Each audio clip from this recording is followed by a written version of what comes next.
Friends, welcome back. तो friends, अभी की लेटेस्ट न्यूज है, भारत का यूरोप वाला हाल हो गया।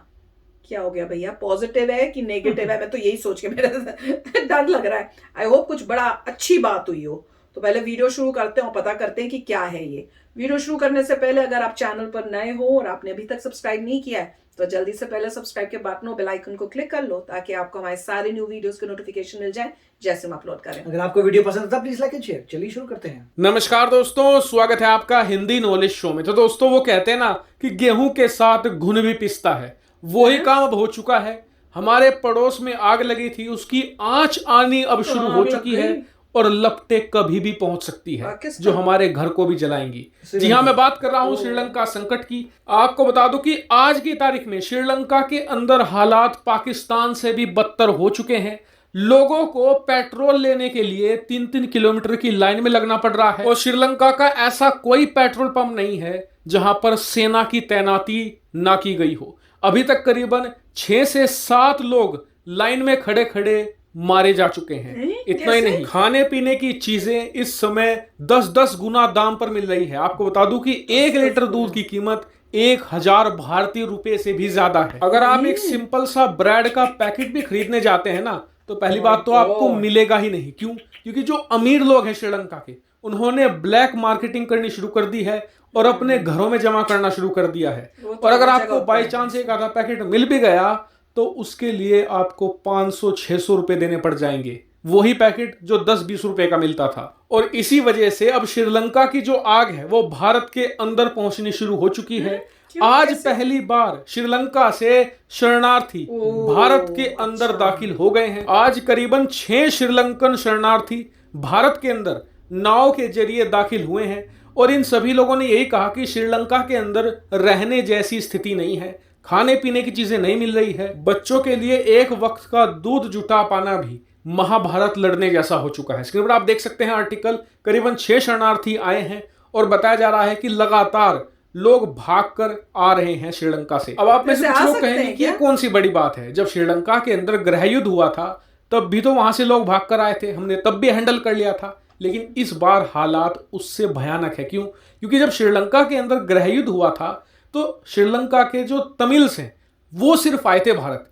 इस बार जो स्थिति है वो गृह युद्ध जैसी नहीं है, उससे भी बदतर है, क्योंकि इकोनॉमिक क्राइसिस है और इस इकोनॉमिक क्राइसिस ने सबकी बैंड बजाई है। ऐसे में सभी लोग श्रीलंका से बाहर निकलना चाहते हैं और सबसे नजदीक कौन है? भारत। ऐसे में शरणार्थियों का आंकड़ा कई लाख में जा सकता है और भारत सरकार की मुसीबत यह है कि इनकी मदद कहां तक करे। अभी कुछ दिन पहले हमने इन्हें बिलियंस ऑफ डॉलर्स दिए हैं। जी हाँ, प्योर कैश दिया है कि आप इससे अपनी स्थिति सुधार लीजिए, लेकिन फिर भी कोई खास फर्क नहीं पड़ पाया है। कारण यह है कि श्रीलंका की सरकारों ने अपने इस क्राइसिस को पिछले 10 सालों में छुपाए रखा और इसीलिए जो पहले खड्डा था ना वो कुआं बन चुका है।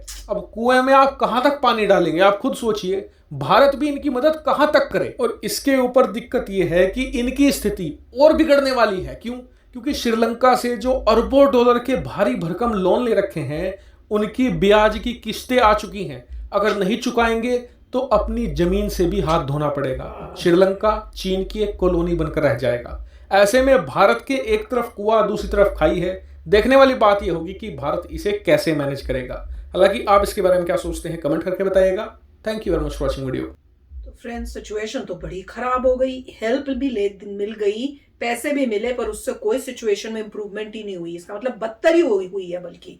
और जिस तरह से बता रहे हैं वो क्या कह रहे हैं कि चाइना इनकी क्या पूरा श्रीलंका ही ले लेगा। नहीं, मतलब जो भी कोलैटरल उन्होंने रखा था, हाँ। जैसे उन्होंने किसी ने रख दिया कोलैटरल, अपना एयरपोर्ट रख दिया गिरवी, अपना पोर्ट रख दिया गिरवी, कितना पैसा दे दो, पैसा नहीं कर पाए, रिटर्न नहीं कर पाए तो चला गया, एयरपोर्ट चला गया, वो चला गया। तो वही हो रहा था जैसे हमने देखा भी था पहले कि पॉइंट यही है, किसी ने इन्वेस्ट किया पैसा, आपको बोला कि आपके लिए मैं एयरपोर्ट बना देता हूँ, तो श्रीलंका बोला हाँ आप बिंदास बनाइए और एयरपोर्ट बनेगा और जहाँ से पैसा जनरेट जब होगा एयरपोर्ट से आपको रिटर्न कर देंगे पैसा। तो उन्होंने ठीक है और टर्म्स लगा दी कि अगर तुम पैसा नहीं देते तो ये एयरपोर्ट जो हमने बनाया वो हमारा हो जाएगा और कुछ नहीं कर सकते। तो वही हो रहा है कि वो गए, एयरपोर्ट नहीं चला या जो भी चीज़ बनाई वो नहीं चली तो उनकी बन जाती है उसी तरीके से। और जब भी आपको किसी का कर्जा उतारना है तो मिनिमम इंटरेस्ट पेमेंट करनी होती होगी, इंटरेस्ट पेमेंट भी ना करें तब तो डिफॉल्ट हो गया तो स्टॉक पूरा डूब जाएगा, बहुत कुछ प्रॉब्लम्स आ जाएंगी। और यही सिचुएशन होगा जो अभी हो रहा है। सबसे पहले तो गवर्नमेंट चेंज होगी वहाँ पे, क्योंकि पहले वही है, लोगों को रोटी कपड़ा मकान नहीं मिलता है। वो लोग बोलते हैं देखो भैया मैं तो अपनी जॉब पे जा रहा था, मैं पैसा कमा रहा हूँ, सामान इतना महंगा हो गया कि उस पैसे से मैं कुछ खरीद नहीं पा रहा, तुम्हारे पास वो छोड़ो शॉर्टेज हो गई है, जैसे वो पेट्रोल की शॉर्टेज दिखा रहे थे या दूध की शॉर्टेज दिखा रहे हैं, 1000 रुपए। अगर इतनी शॉर्टेज तुम्हारी हो रही है तो किसकी गलती है? हम तो काम कर रहे हैं, अपनी जॉब कर रहे हैं, हम जो पहले कर रहे थे वही काम कर रहे हैं, हम तो वही काम कर रहे हैं। तो इसका मतलब है ऊपर किसी ने डिसीजन लिया जो बहुत ही गलत डिसीजन था, उसकी वजह से पूरी जनता खराब हो रही है।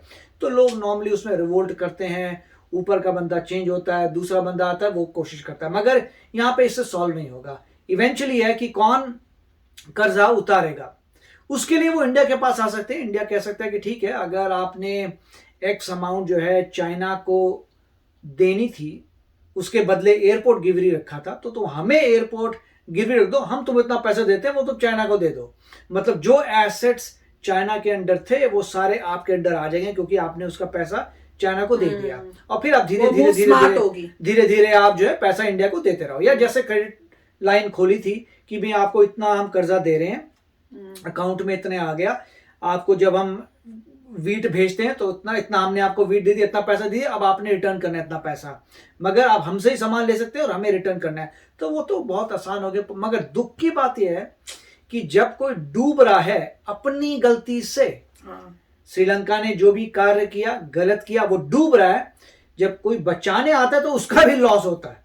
अब इंडिया बचाएगा तो इंडिया का भी लॉस हो रहा है, जबकि इंडिया की कोई गलती नहीं, सिर्फ इसीलिए कि चाइना का इन्फ्लुएंस ना बढ़ जाए, बस हमने कुछ किया नहीं, हमें लेने के वही तो है ना कि अगर किसी को लॉस हुआ और आप बहुत भारी बिजनेसमैन है, आप दूसरे की हेल्प करते हैं, तो आपने भी उसका लॉस लिया, शॉर्ट टर्म में लॉस लिया, पता नहीं वो कब उसका बिजनेस वापस आएगा, कब वो रिटर्न करेगा।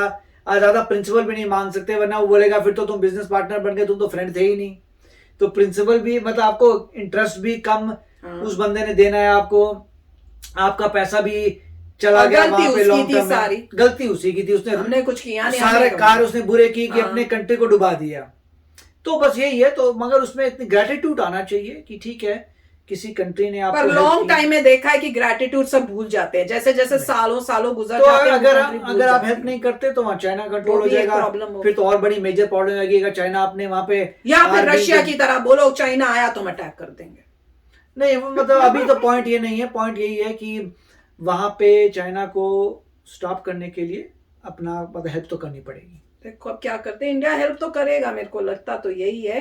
पर मुझे मेन कंसर्न है कि जो वहां से लोग आके इंडिया में घुस रहे हैं, वो एक बहुत मेजर प्रॉब्लम है। क्योंकि इस तरह से पता नहीं अलाउड है भी कि आप ऐसे आ सकते हो, क्योंकि आप लीगली तो अलाउड नहीं होता। उसमें क्या होता है कि जो भी करना चाहिए, लोग जो है छोड़ते हैं अपनी लैंड, दूसरे के बॉर्डर पे आ जाते हैं कि भाई हमें तो वहां प्रॉब्लम आ रही है, हमें तो दूसरी कंट्री क्या बोलती है, उनको रिफ्यूजी स्टेटस कर देती है। वो लीगली नहीं बन सकते सिटीजन उस कंट्री के, मगर उनको रिफ्यूजी देते हैं, डॉक्यूमेंट वगैरह कि आप रिफ्यूजी हो, ये आपके लिए कैंप खोल रखा है, आप यहाँ रहिए, आपकी सिचुएशन ठीक होती है तो आपको वापस भेजेंगे। वो एक कंट्री गुडविल करती है ह्यूमैनिटी के लिए कि वो ह्यूमन है, उसको प्रॉब्लम आ रही है, हम अच्छे लोग हैं, हम तुम्हें शरण देंगे, शरण जब तुम्हारी कंट्री में ठीक हो जाएगा चले जाओ। बिल्कुल, उससे बर्डन हमारी कंट्री के ऊपर ही पड़ता है, नो डाउट उस टाइम तो। और अगर आप कंटेन नहीं कर पाए तो रिफ्यूजी में अंदर जाके मिक्स हो जाएंगे। वही तो मेरे को कंसर्न है। तो वही है कि आप कितना मेक श्योर कर सकते हैं कि रिफ्यूजी जो है अपने एरिया में रहे। हमने यहाँ कुछ किया, प्रॉब्लम इंडिया के ऊपर, क्या बात है। तो चलो आप भी शेयर करना अपने थॉट्स। चलो चलते हैं, मिलेंगे नेक्स्ट वीडियो में बहुत ही जल्द। Till then take care and bye bye. तो अगर आप मेरे इस चैनल पे नए हो तो जल्दी से सब्सक्राइब के बटन को हिट करो और बेल आइकन को क्लिक करो, ताकि आपको मेरा जब नया वीडियो मैं लगाऊं आपको उसके बारे में जल्दी से पता चल जाए।